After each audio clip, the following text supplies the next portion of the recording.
పొద్దుటూరు పట్టణ ప్రజలకి మరియు చుట్టుపక్కల గ్రామస్తులకి పొద్దుటూరు ట్రాఫిక్ పోలీస్ వారి తరపు నుంచి నమస్కారాలు. ఈరోజు రోడ్ సేఫ్టీలో భాగంగా హెల్మెట్ ధరించడం అనే కార్యక్రమము పొద్దుటూరు ట్రాఫిక్ పోలీసు మరియు హోండా షోరూమ్ వాళ్ళు సంయుక్తంగా నిర్వహించింది. బైక్ ర్యాలీలో ఈరోజు హెల్మెట్ అవేర్నెస్ కార్యక్రమం చేపట్టడం జరిగింది.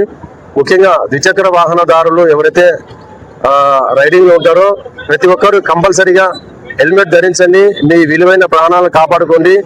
హెల్మెట్ ధరించడం అనేది ఏ విధిలో కాకుండా ఎక్కడైనా మీరు రైడ్కి వెళ్ళినప్పుడు సేఫ్ గా డ్రైవ్ చేసుకుంటూ వెళ్తూ మీ కళలన్నీ సాకారం చేసుకోవాలని, అలాగే మీ కుటుంబానికి మీరు ఎంత ముఖ్యమో మీరు బయట రైడ్ చేస్తున్నప్పుడు కూడా మీకు హెల్మెట్ అనేది అంత కంపల్సరీ కాబట్టి ప్రతి ఒక్కరు కూడా హెల్మెట్ ధరించి మీ విలువైన ప్రాణాలను కాపాడుకుంటూ ఆశిస్తూ ఈ అవకాశం ఇచ్చిన హోండా షోరూమ్ తరఫున హోండా షోరూమ్ వారికి, వారి యాజమాన్యానికి, వారి సిబ్బందికి మా పొద్దుటూరు ట్రాఫిక్ పోలీస్ తరఫున ప్రత్యేకంగా ధన్యవాదాలు తెలుపుకుంటున్నాను.